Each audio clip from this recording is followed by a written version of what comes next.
Good to see you all this morning. I thought I would begin this morning with sharing a news article that a friend shared with me just recently, and it says this. This comes from Jerusalem in Israel. This is hot off the press, and the article says this, live from Jerusalem.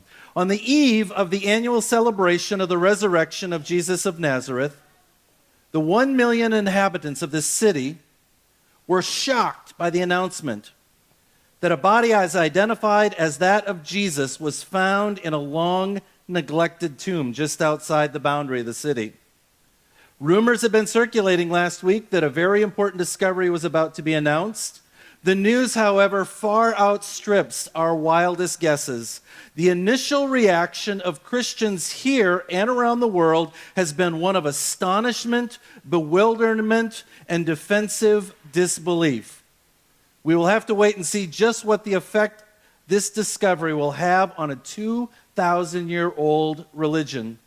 To the mind of this unbelieving writer, appears that Christianity will have to take its place on the same level as of the other world religions. No longer can its followers claim that its founder is alive. Evidently, a 2,000-year-old lie has come to an end. Just to be clear, this is fake news. Everybody say fake news. And the reason why I shared this story with you this morning, or this artificial news story with you, is because many people believe that Jesus really did not come outside of the tomb. Because truly, if Jesus did not rise from the grave, if the event of Jesus after 3 days of dying on a cross did not come out from the tomb, we would be gathered here this morning for just no reason at all. In fact, it would have been so much better for you to do something else today than to come and celebrate the resurrection of Jesus. This is all foolishness. This all makes no sense whatsoever if Jesus did not rise from the grave. The Apostle Paul said it this way: we of all people are most miserable if we believe in something that did not actually happen. The validity of our entire Christian faith hangs on this single piece of story, this line that Jesus actually came out of the grave, risen from the dead. The resurrection changes everything for followers of Jesus Christ. And yet at the same time, I recognize that there are skeptics. Many people, maybe even some of you here this morning, don't raise your hand, but maybe you came this morning as a skeptic. You're like, I don't know.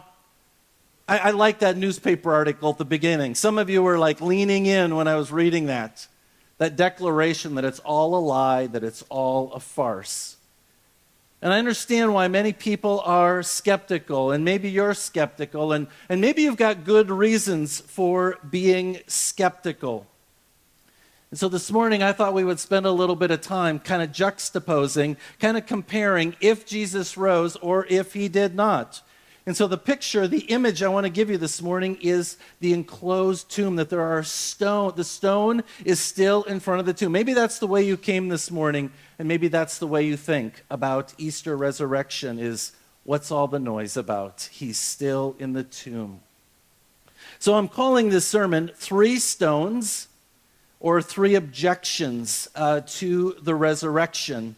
Maybe 3 barriers, 3 reasons that this is not scientific, but 3 different reasons or barriers why I hear people don't believe in Jesus, that he actually rose from the grave. Now, I asked our altar guild if they could bring in 3 large stones. Each of the stone in front of the tomb in Israel, in Jerusalem, it's about somewhere between 2,000 and 4,000 pounds. And our altar guild said, yeah, we probably can't get them through the door. But so I found 3 stones in front of my house this morning that I wanted to share with you. So we're going to look at 3 stones, 3 barriers, 3 objections to why it's so hard to believe in the resurrection. And what I'm going to do this morning is kind of pick up where we left off at the beginning of the service in the Gospel of Luke, in Luke 24. So the ladies went and they witnessed the resurrection, and they went and told the guys. And the guys are like, this is crazy talk. This is nuts, what you're saying. But Peter, he ran and went and saw the empty tomb. Now you have to understand this story that I'm going to pick up, and sometimes we call this the road to Emmaus. What's going on in the minds and the hearts and the lives of the disciples? Most people still had not yet experienced the resurrection of Jesus. It was just a handful of people. It's now Sunday afternoon. And there was rumors that Jesus had risen from the grave, that at least the tomb was empty, and they're trying to figure out what is going on. Because they're thinking back to Friday. Remember, it was Friday when Jesus was arrested. He was tortured. He was put on trial. He was convicted, and they hung him on a cross. And it was gruesome, and it was bloody. And their Messiah, their rabbi, the one they thought was going to come and rescue them, the one who was going to save them from Roman oppression, he was gone. And the disciples are thinking to themselves, we just spent 3 years following this guy. We gave our lives to him. And this past week, it was a few days ago, we were waving palm branches. The crowds were waving palm branches, saying, Hosanna, blessed is he who comes in the name of the Lord. And there was so much excitement and joy, and people are so expectant that the Messiah is actually going to come and rescue us. But then they're like, oh, but Friday was a bad day. Friday was a day that all of our hopes were dashed. And so this is kind of the setup for what's going on with these guys walking along the road to Emmaus. Their dreams have been shattered. So Luke's going to pick it up here. Now that same day, 2 of them were going to a village called Emmaus, about 7 miles from Jerusalem. They were talking to each other about everything that had happened. And as they talked and discussed these things with each other, Jesus came up and walked alongside them. And as they talked, they discussed these things with each other. Jesus himself came up and walked along with them, but they were kept from recognizing him. He asked them, what are you discussing together as you walk along? They stood still, their faces downcast. One of them, named Cleopas, asked, are you the only one visiting Jerusalem who does not know the things that have happened here these days? About Jesus of Nazareth, they replied. He was a prophet, powerful in word and deed, before God and all the people. Now, the first thing that kind of jumped out for me in this story is that it's Resurrection Day. It's Sunday. And you would have thought that the disciples would have stayed in Jerusalem because there was a lot going on in Jerusalem. But oh no, they're leaving. They're walking away from Jerusalem towards the town of Emmaus. I find it just fascinating that here's these guys who spent all this time with Jesus. There's rumors that he's risen from the grave, and yet they walk away. And I have to tell you that I see this so often in our culture, in our society today. People aren't really looking for the risen Christ. The disciples weren't. They were done. They're like, we're out of here. Let's just go home. They weren't looking for Jesus. They weren't looking for the resurrected Christ. And as I talk to people in our culture and our society, I think that really kind of paints a picture of who we are as a society, even as a nation, maybe even globally. People are not looking for Jesus, even though they say they might be looking for Jesus. So sometimes I'll talk to people who are, younger people, maybe high school, college. Hey, let's talk about Jesus. Let's talk about going to church. Now I'm busy. I got stuff to do. Really? Yeah, papers, homework assignments, essays. I'm so busy with high school or college or graduate school. I don't have time for Jesus. They're walking to Emmaus. Or maybe after they've graduated from school and they're out in the work world. This is what else I hear from people who are out in the work world. Hey, let's talk about Jesus and what it means to be a follower of Jesus in the church. I'm busy. Work has got me down. I am covered up with work.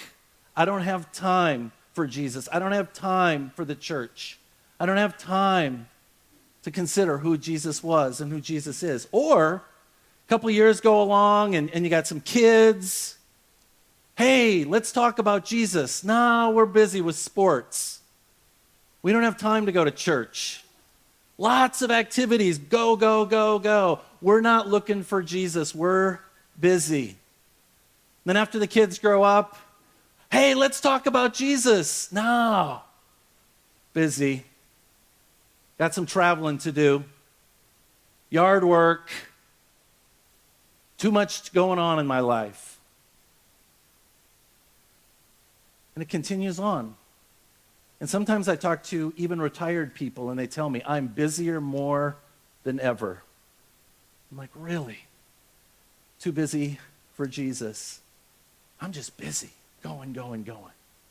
People aren't looking for Jesus. I find it fascinating how much the Bible continues to paint a picture for our world today.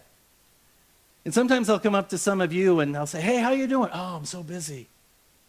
And you'll probably notice you don't get a whole lot of empathy from me. Because as you're telling me how busy you are, I'm thinking of Corrie ten Boom. And when she once wrote, if the devil can't make you bad, he'll make you busy. If the devil can't make you sin, he'll just make you busy. So this is what's going on with these disciples, these guys. They're busy, busy, busy. They are not looking for Jesus. And it says in Luke 24:16, they were kept from recognizing him. No wonder they were kept from recognizing him. They weren't looking for him. That's not even one of my stones. That was just a little bonus or maybe a little rant I wanted to share with you this morning. So Jesus walks up to these guys and says, hey, what you guys talking about? They're like, are you kidding me? Have you been living under a rock? All the events that have been going on here in Jerusalem the past few days. How can you not know what we're talking about? Duh! We're talking about Jesus, the rabbi from Nazareth. They're saying he rose from the grave, but I don't know. It was horrible. We thought he was going to be the Messiah. We don't know what's going on. Notice how Cleopas describes Jesus when he says, who was Jesus? Who was this guy you're talking about?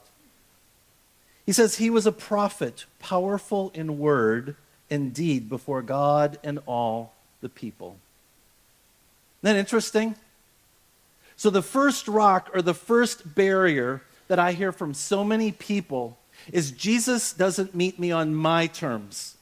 He doesn't meet me with my expectations, who I think Jesus is. Even Cleopas, one of the disciples, says this is who he was. He was a prophet. He was a wise teacher. And I hear this all the time.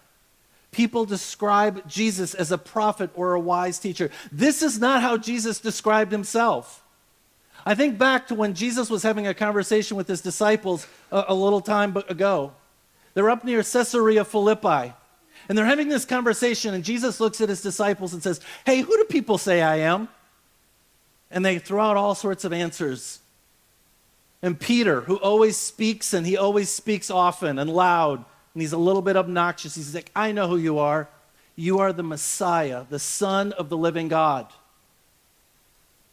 And Jesus says, you're right, Peter, but let's keep it quiet for now. Jesus was a wise prophet. He was a wise teacher. He did many miracles, but many people, many prophets in the Old Testament, they did lots of neat tricks. But Jesus says, oh no, this is who I am. I am actually the Son of God. And so when we come to Jesus and we put up this barrier, because I think we don't fully understand who Jesus is. He wasn't just a wise teacher or a guy who could do some magic tricks. He was God by his own words. And so often we define Jesus on our own terms. And I think the example that comes to my mind is Thomas Jefferson. Thomas Jefferson, as many of you know, was the third president of the United States. Thomas Jefferson was a church guy. He loved to go to church. He loved to read the Bible. He loved to sing the hymns of the church. He loved to do all the church stuff. And Thomas Jefferson loved to study the teachings of Jesus. The only problem Thomas Jefferson had with Jesus was the miracles. He didn't like them. He didn't like that Jesus claimed to be the Son of God. And so what Thomas Jefferson did is he literally got out a scissors, or maybe it was an X-Acto knife of some sort, and he cut up the Bible, getting rid of all the miracles, all the things that Jesus did that were supernatural. He says, I love the moral teachings, but let's just get rid of all the rest of it. This is called the Jefferson Bible.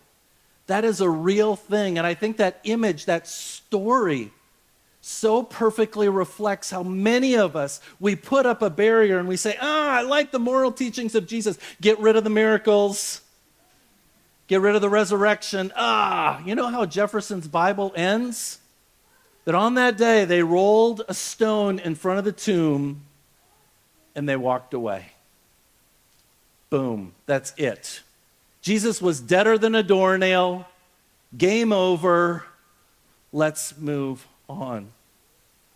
So we've got this barrier, this stone, this rock that says, I want Jesus on my terms. That's how these disciples wanted it. Let's continue. The chief priests of our rulers handed Jesus over to be sentenced to death, and they crucified him. But we had hoped that he was the one who was going to redeem Israel. And what is more, it is the third day since all this took place. In addition, some of our women amazed us. They went to the tomb early this morning, but didn't find his body. They came and told us that they had seen a vision of angels who said he was alive. Then some of our companions went to the tomb and found it just as the women had said, but they did not see Jesus. The text tells us, story tells us, the disciples tell us, we had hoped. We had so many hopes and expectations of who Jesus was. And so the second stone that I hear from so many people today is I'm disappointed. My disappointments don't allow me to experience the resurrected Christ. Once upon a time, I believed in Jesus. Once upon a time, I went to church. Maybe that's your story. You're here today. I used to believe Jesus. I used to follow Jesus. But I've been disappointed along the way. There was a pastor, somebody from church, and they disappointed me. Maybe personal circumstances. Hopes dashed. We had hoped that he was the one who was going to redeem Israel. When the stone covered the tomb, that stone covered their hopes and dreams. They had big expectations that Jesus of Nazareth, the Messiah, was going to come in and rescue them. He was going to save them, get rid of their political oppressors, Rome. And Jesus says, it's not exactly what I was planning on doing. I think about disappointments in your life, in my life. I've had some. As I think about many disappointments and how we experience these disappointments, these barriers to God in our lives, I think back to a guy by the name of Bill. Bill and I went to college together. Bill and I were actually in a Bible study together, and Bill was one of those guys that he was always trying to share Jesus with other people on campus or out in the community. And after graduation, Bill married a fine Christian woman, and they had a great life together, and then they had some children together. And Bill was he was a Jesus follower. He was on fire for Jesus. And then one day, Bill got fired from his job. He was trying to make sense of it. He didn't see it coming, and he was so disappointed. And then Bill tried to get another job. He thought, this shouldn't be too rough. And he couldn't get another job, and he couldn't get another job. And this went on for a while. And Bill became disillusioned with God. For many, many years, Bill struggled. He said, the disappointment. I remember having a conversation with Bill one time, and he said, Brian, why is it that when things are going great in my life, when things are going great in anybody's life, we give God all the praise, right? God is awesome. But when something happens in our lives, we don't blame it on God, right? We just kind of ignore it. We kind of just brush over it. We just kind of like, Bill's like, come on, Brian. If we're going to give God glory and praise for the good things in our lives, we need to blame God also for when the bad things happen. Disappointments. We've all got them, right? I've got my own, for sure. My life has not been what I thought it was going to be back when I was a young person, when I was a college student. Along the way, I've experienced many disappointments, and I know that you have too. And so this morning I want to share with you a guy by the name of William Kent Kruger. He wrote a book called Ordinary Grace that I think just really speaks into this idea of disappointments. This is just really good theology. He says, God never promised us an easy life. He never promised that we wouldn't suffer, that we wouldn't feel despair and loneliness and confusion and desperation. What he did promise was that in our suffering, we would never be alone. And though we may sometimes make ourselves blind and deaf to his presence, he is beside us and all around us and within us. We are never separated from his love. And I think for me, that's been really helpful through the years, to be reminded that even in the midst of our disappointments, Jesus said, you're going to go through hardships, you're going to go through hard times, but know that I'm going to be with you through the hard times. So we object to the resurrection because we want to put Jesus on my terms. We object to the resurrection because of personal disappointments in our life. Let's keep going. Jesus said to them, how foolish you are, and how slow to believe that all the prophets have spoken.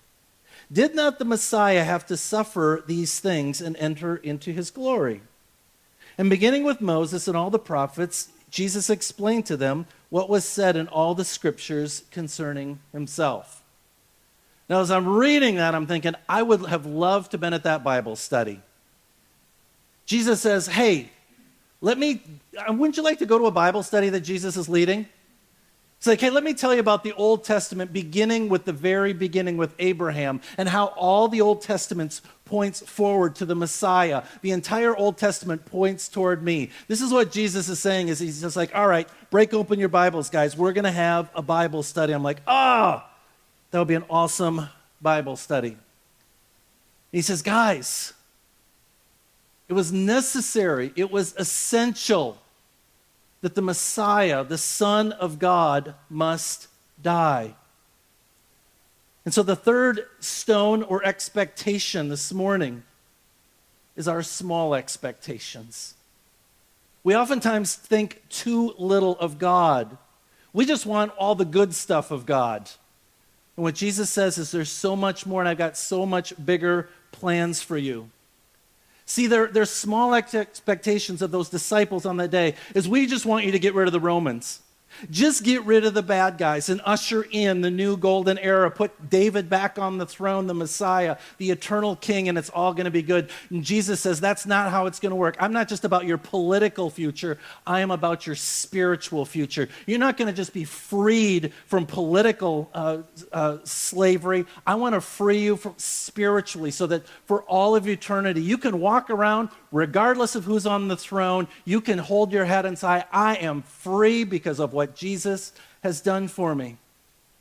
They were thinking in such small terms, in the immediate. Jesus, we just wanted you to do this thing real quickly. And Jesus says, no. This isn't about a short-term fix. This is about long-term. This is about eternity. You just want to feel good, and I want you to experience joy and peace for all eternity. You're thinking way too small, guys. Because you're thinking small, I want to just open up your eyes. And it even says he rebukes them. Right? He says, hey, guys, you're foolish. And oftentimes, don't we think that when people talk about foolish people, it's the Christians who are foolish? I love how Jesus rebukes them and says, guys, you're so foolish. You completely missed it. What my coming is all about. I have come so that you can be free.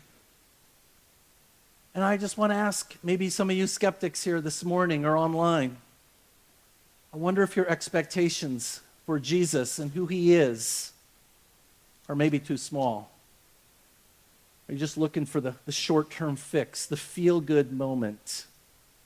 Or are you open to the possibility that God has something so much bigger for you? You might be thinking, oh, I just want to get that job. And God, I think, is thinking, hey, I want you to experience purpose and meaning in your day life, your day job. You might be thinking, oh, I want to be within that relationship. And Jesus is saying, I want you to have a long-term partnership centered and grounded in my life with you. You might be thinking, skeptics, oh, I need some money. I just got to, get some more money for security. And Jesus says, oh no, I got better plans than just money. I want you to have eternal peace, joy. I want so much more for you. And I'll just say, even for me, and I think for all of us, we oftentimes put God in a box and we think God is too small. And he says, no, I've got something so much bigger for you. Verse 28. As they approached the village to which they were going, Jesus continued on as if he were going farther. But they urged him strongly, stay with us, for it is nearly evening. The day is almost over. So he went in to stay with them.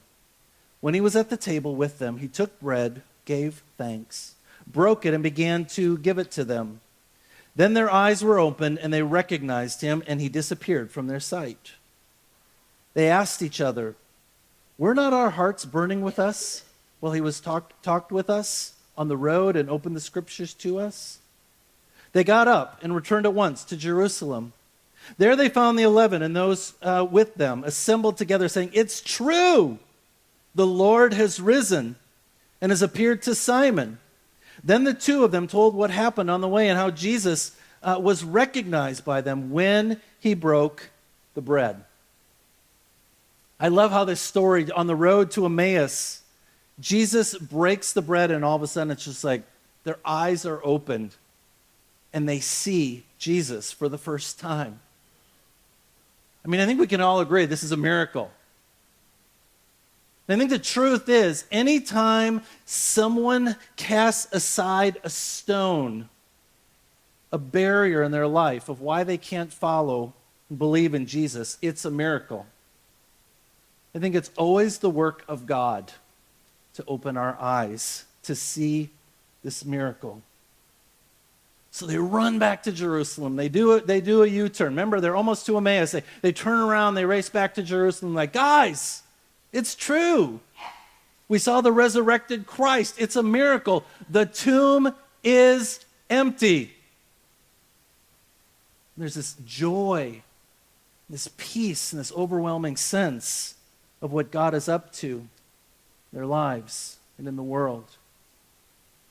And so those of you who are Jesus followers, sometimes I'll ask you, hey, tell me about your faith. And some of you will say, I just believe. That's awesome. And why do you believe? I don't know, I just believe. And I think the reason why you believe is because God has given you that gift of faith. He has simply opened your eyes. You may not even have words to be able to articulate it, but he has given you that faith. And this is what he's doing for these disciples on that day. So what's the difference between one who's got these barriers, these rocks, these stones in their life, and one who believes? It's that miracle of Jesus. But I think there's a little detail in the story that I read just a few moments ago that I think is really the key, the linchpin to really understanding what's going on. It's verse 29. The disciples look at Jesus and say, stay with us, for it is nearly evening, the day is almost over. These words, stay with us. The disciples had all these doubts. They still didn't know. They still didn't understand. And yet they had an openness to Jesus, to experiencing him. And I think this is the key for you and for me. We don't have to have all the answers. We don't have to know everything about Jesus. We can even have some of these rocks up going, I don't know. They didn't know. But when we just say to Jesus, hey, stay with me. I have so many questions. I have so many doubts. There's so many things I just don't get. I've never read the Bible. The Bible is so confusing to me. But when we just pray that prayer, Jesus, stay with me.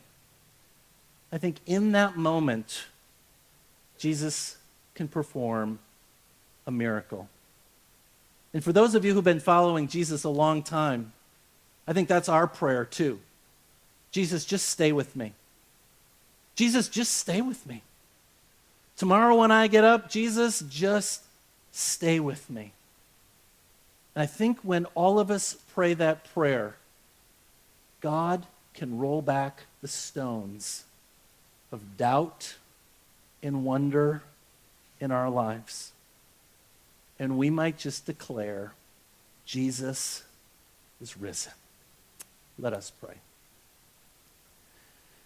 Heavenly Father, what a peculiar story this is. And yet at the same time, God, in the midst of all those barriers, all those stones, many of those objections that still live today, God, you invite us to just pray those words, stay with us. Stay with me. So God, I want to pray for any skeptics this morning. Just ask, Lord, that you might soften their hearts. Consider that conversation with Jesus. Stay with me. God, I don't understand. God, I don't believe. God, I don't know. But I invite you to stay with me. That I might experience somehow, some way in my life, just as the disciples did, the resurrection of Jesus. Lord, in your mercy,